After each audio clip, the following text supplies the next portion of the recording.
Swayam Prabha. Digital India. Educated India.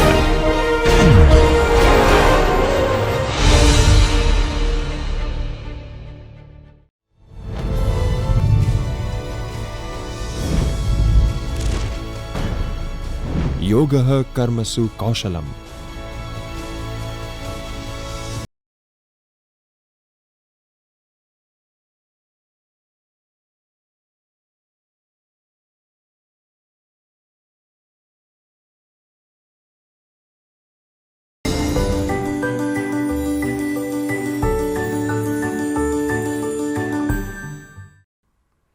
Hello everyone, I am Dr. Chetna Marvadi, Assistant Professor, SD School of Commerce, Gujarat University. Today we are going to learn about Material Cost Module 2. Material is one of the important components of total cost. Its efficient management helps in enhancement of overall profitability of the organization. Thus, in previous module, we have studied about accounting and control of purchases, storage and issues of materials. Generally, in any production processes, percentage input does not produce percentage output. In normal circumstances, output is always less than input quantum. When input is greater than output, it is the situation of loss. It means difference in this case is treated as loss. For example, in process 100 units are introduced and output is reported 90 units, it means 10 units is loss. Each process has certain or fixed percentage for loss. This certain or fixed percentage loss in accounting is known as normal or expected loss. It is unavoidable loss. It is loss which is known to the system, hence it is treated as normal loss. But sometimes total loss is more than expected loss. Loss more than normal loss is known as abnormal loss. In some cases, there can be more production than expected. This excess production is called abnormal gain. Other terminologies which are relevant to material loss are waste and scrap. So, in this module, we will have discussion about material loss, types of material loss, waste and scrap and their accounting treatments. First, let's deal with material losses. Material losses is a physical element and is passing through several stages. These stages are: number 1, material in transit; number 2, materials in store; number 3, material in factory. At any stage, there can be reduction in the quantity of goods. This reduction can be due to inherent quality of goods and reduction due to negligence of proper management of material. These reductions are considered as loss of materials.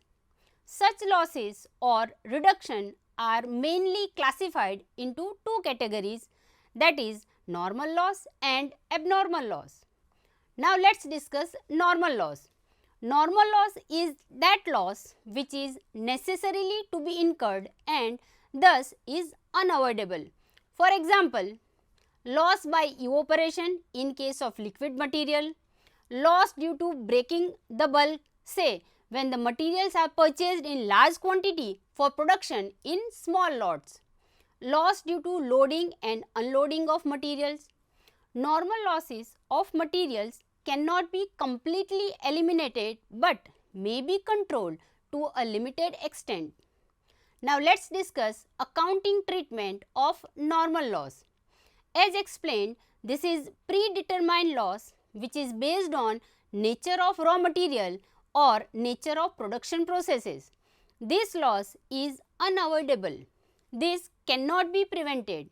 This loss will be part of actual production cost of goods unit. Due to this loss, cost of rest good units would increase to the extent of cost of normal loss. A respective process or lot or batch has to bear this loss. Cost of normal loss will be debited to factory overhead account and will be credited to stores ledger control account.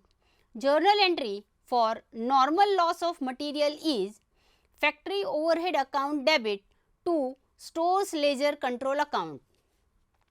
Now we will understand with the help of illustration. Raja Company Limited is manufacturing specific chemical. In each lot or batch, 10,000 liters of raw chemical is introduced and percentage of normal loss is 10%. Per liter rate of raw material of chemical is rupees 10. Normal loss is 10% of input. Here input is 10,000 liters. So normal loss will be 1000 liters having cost at rupees 10 per liter.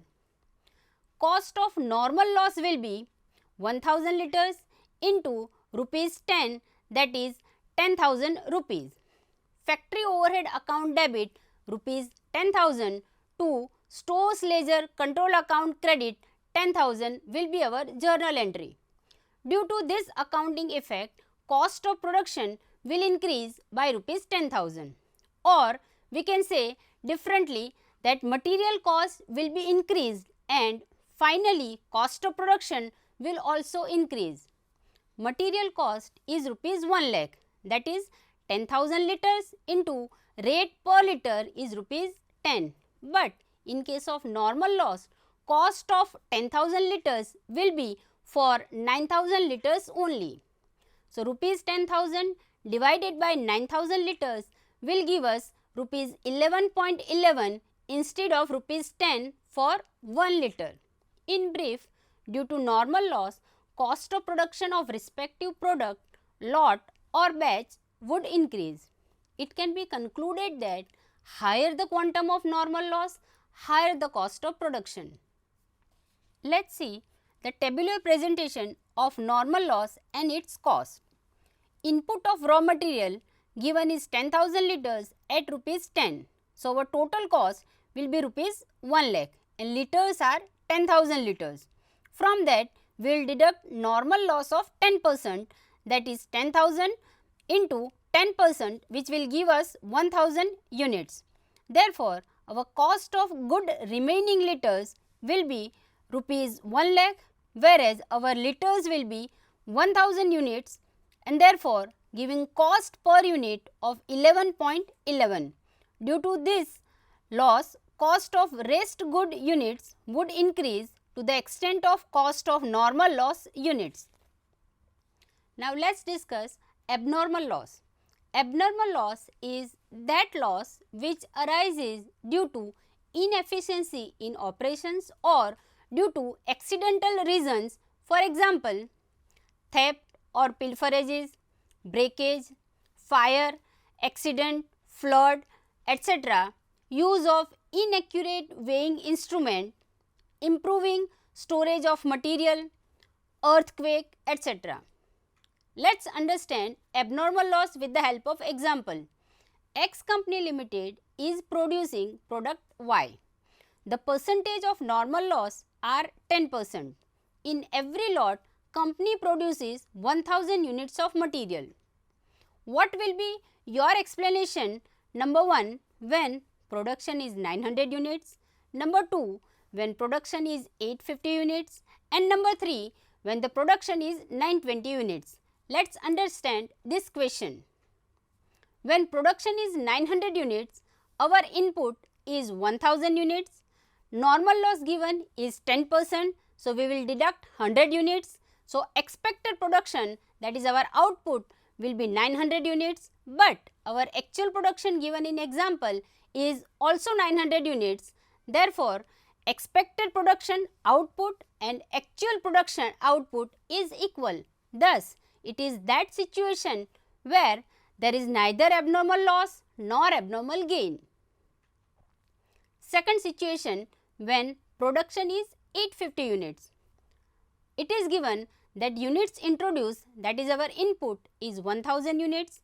Normal loss is 10%, 100 units. Expected production is 900 units, but actual production given here is 850 units only.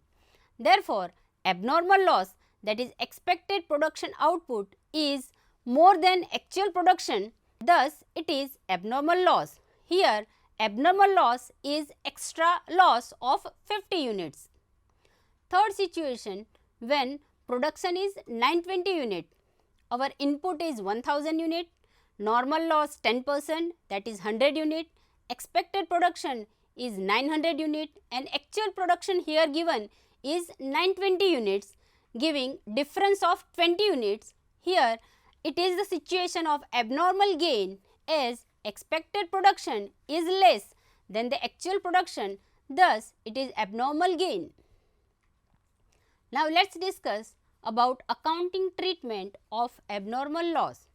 When total loss is more than normal loss, difference is abnormal loss. It can be avoided. It is controllable loss. It is result of negligence in material handling or any other unexpected event. This loss is avoidable. This can be prevented. This loss will not form a part of actual production cost of good units. Due to this loss, cost of rest good units would not be increased. This loss will be borne by the costing profit and loss account. Sometimes there can be loss due to natural calamities and against which insurance can be taken and loss can be avoided if any.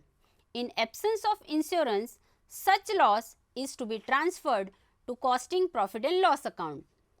Cost of abnormal loss will be debited to costing profit and loss account and will be credited to stores ledger control account.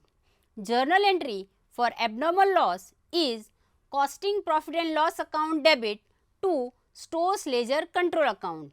We will understand this with the help of example.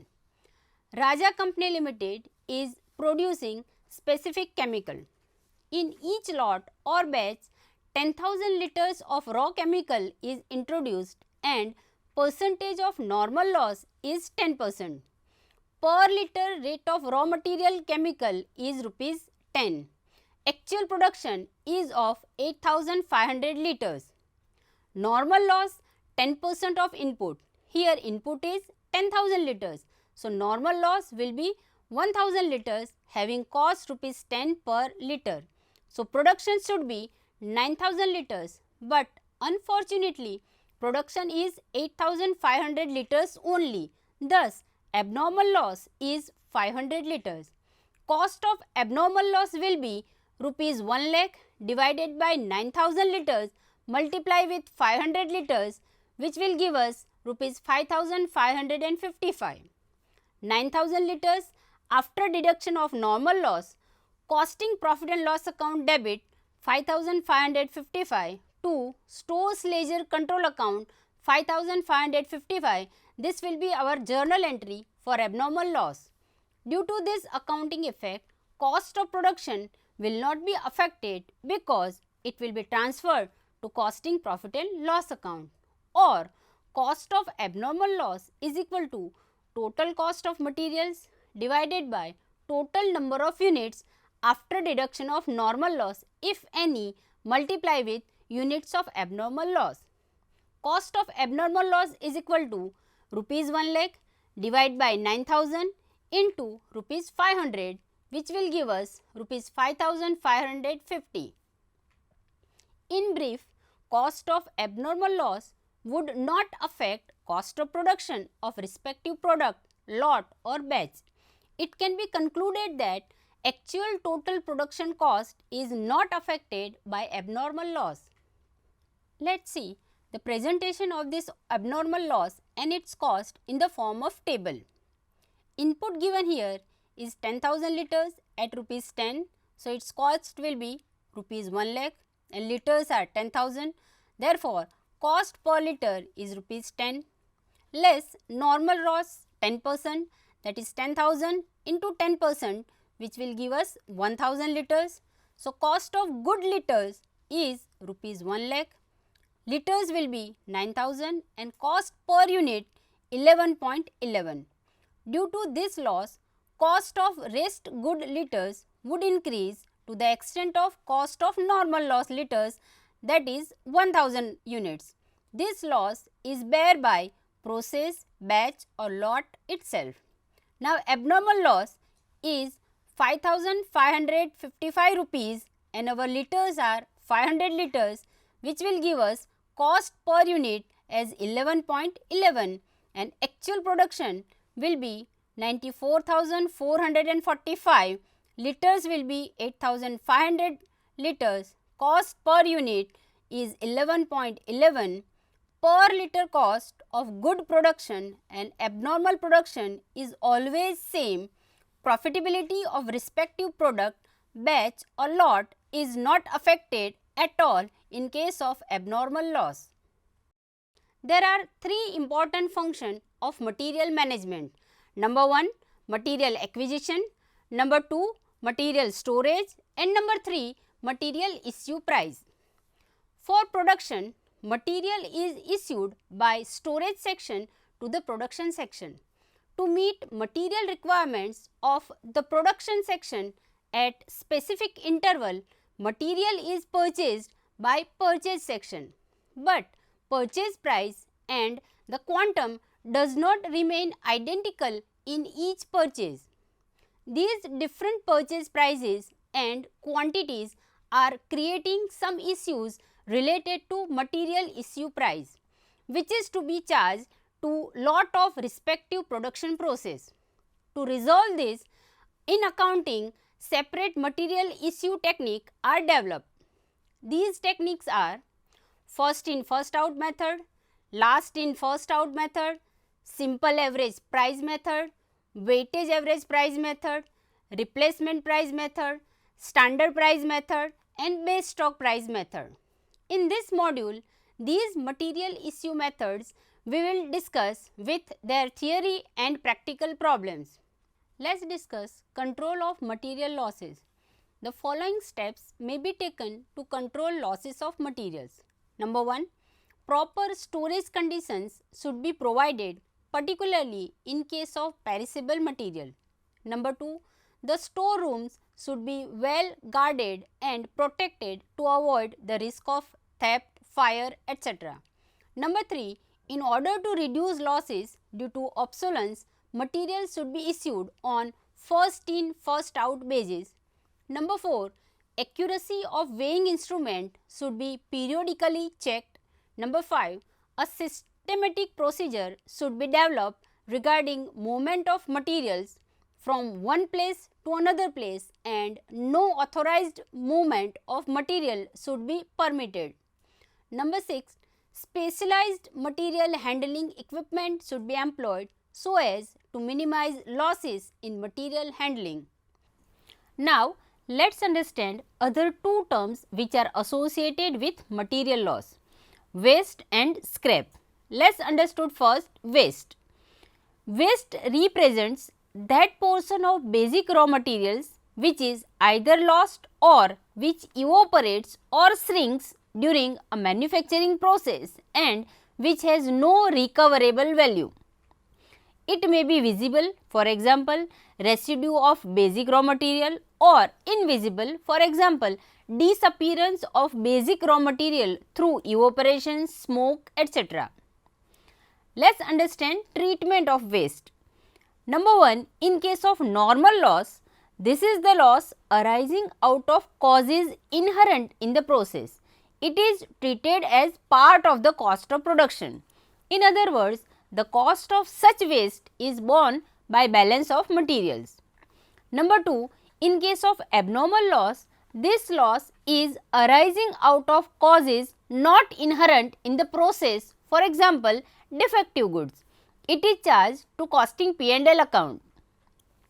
Now, let us understand how to control waste or steps to be followed to control waste. So, following are the steps that we are going to study. Number 1, determine the standards of normal loss. Number 2, fix the responsibility of the staff to maintain determined standard. Number 3, make arrangement for preparation and submission of waste report on specific intervals. Number 4, compare actual results with predetermined result. Number 5, ascertain the causes of abnormal loss. Number 6. Take necessary corrective action. On following of such process, waste can be minimized.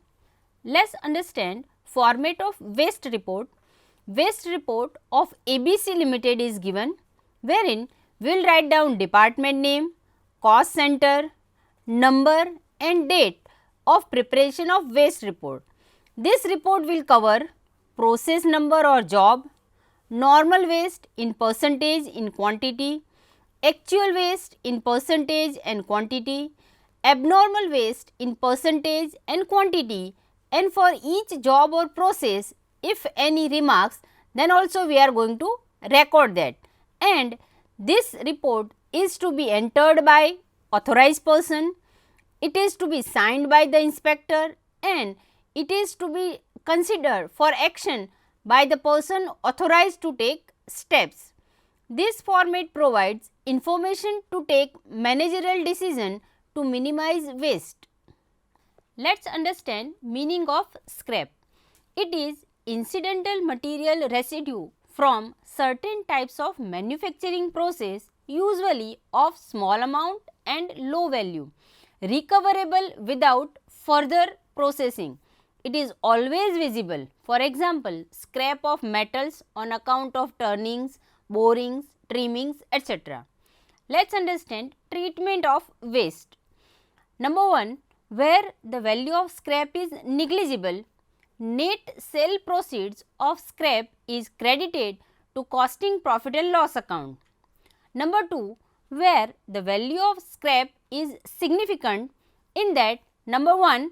When the scrap is not identifiable with a particular job or process, here any sale proceeds of scrap are deducted from material cost and in some cases from factory overhead. And in second case, when the scrap is identifiable with a particular job or process, net sale proceeds are credited to that particular job or process. Let's understand how to control scrap or steps to be followed to control scrap. Number 1. Determine the standard of normal waste. Number 2. Fix the responsibility of the staff to maintain determined standard. Number 3. Make arrangement for preparation and submission of waste report on specific intervals. Number 4. Compare actual scrap with predetermined standard. Number 5. Ascertain the causes of abnormal loss. Number 6. Take necessary corrective action. Let's understand the format of scrap report. Let's have a look at scrap report. Scrap report of ABC Limited is given, wherein we will write about department name, cost center, number and date of preparation of the report. This report will cover process or job number. It also shows normal scrap in percentage and quantity, actual scrap in percentage and quantity, abnormal scrap in percentage and quantity, and remarks if any. This report is to be entered by authorized person, to be signed by the inspector, and it is also to be authorized by the person who is required to take action on this scrap report. This format provides information to take managerial decision to minimize scrap. Now let's understand how waste is different than scrap. Number 1. Scrap is always can be seen or touched. It means it is visible. On the other hand, waste is a result of inherent quality of raw material, hence it can be visible or invisible. Number 2. Scrap may realize some value while waste does not have any value. In this module, we have discussion about number 1. Stages of material loss. In that, we have studied material loss in transit, material loss in store and material loss in factory. Number 2. Types of material loss, normal and abnormal loss. Number 3. Accounting treatment of normal and abnormal loss. Number 4. Waste and scrap and their accounting treatments. For any student of cost accounting, this basic knowledge related to material is very much essential. This clarity will help you to understand other chapters of cost accounting and management accounting in better form. You are suggested to refer this content till you have not acquired clarity on it. In the last module 3 of material cost, we will study remaining content, that is material issue techniques like first in first out, that is FIFO method, last in first out, that is LIFO method, simple average price method, weighted average price method, replacement price method, standard price method. I hope this module have given the clarity about basics of material cost. Now we will meet for next module. Thank you.